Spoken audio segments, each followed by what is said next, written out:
আসসালামু আলাইকুম রহমতুল্লাহ। কেমন আছেন সকলেই? আশা করি সকলেই ভালো আছেন। দেশ ও প্রবাসে থাকা সকল ব্যাংকের সকল গ্রাহকদের জন্য অনেক দিন পরে একটি সুখবর নিয়ে আসতে পারলাম। এতদিন শুধু যে সকল নিউজ আমরা পেয়েছি সেই সকল নিউজের মধ্যে দুঃসংবাদই বেশি ছিল, তবে আজকে একটি নিউজ পেয়েছি যেখানে সকল ব্যাংকের গ্রাহকদের জন্যই সুসংবাদ।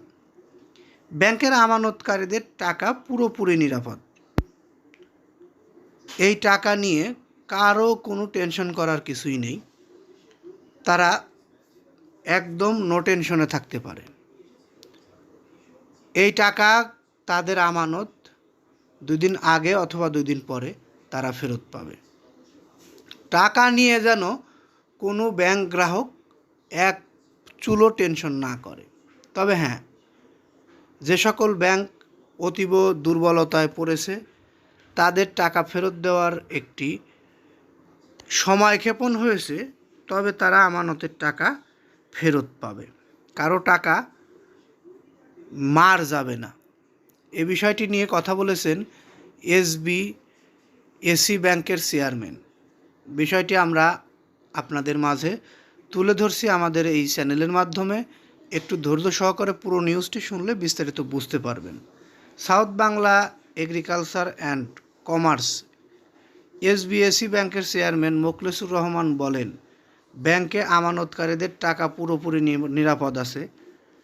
গ্রাহক সেবার মান উন্নয়নের পরিচালনা পর্ষদ ও ব্যবস্থাপনা কর্তৃপক্ষ প্রয়োজনীয় সব উদ্যোগ নিচ্ছে। দেশ ও গ্রাহকদের প্রতি ব্যাংকের পূর্ণ প্রতিশ্রুতি রয়েছে বলেও তিনি উল্লেখ করেছেন।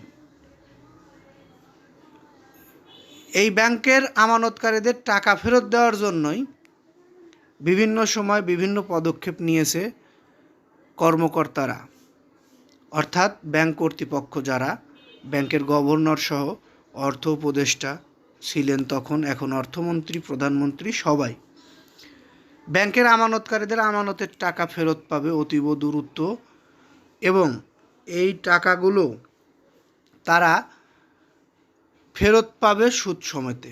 হ্যাঁ, কিছু পরিমাণ সুদ হয়তো কাটছাট হতে পারে, এ বিষয়ে আমরা আগে নিউজ করেছি, সেখান থেকে দেখে নিতে পারেন। তবে আপনাদের আমানতের টাকা একটাও মার যাবে না। কবে নাগাদ আপনারা আমানতের টাকা ফেরত পাবেন সে বিষয়েও আমরা আপনাদেরকে জানিয়ে দেব পরবর্তী নিউজে।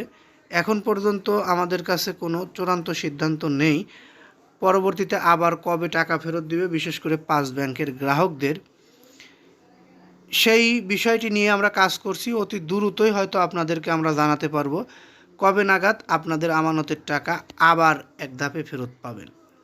যাই হোক, নিউজটি যদি ভালো লেগে থাকে লাইক, কমেন্ট, শেয়ার করবেন। বিশেষ করে পরবর্তী নিউজ পেতে অবশ্যই চ্যানেলটি সাবস্ক্রাইব করে বেল বাটন অন করে রাখবেন। এই বলে এখান থেকে বিদায় নিচ্ছি। আসসালামু আলাইকুম।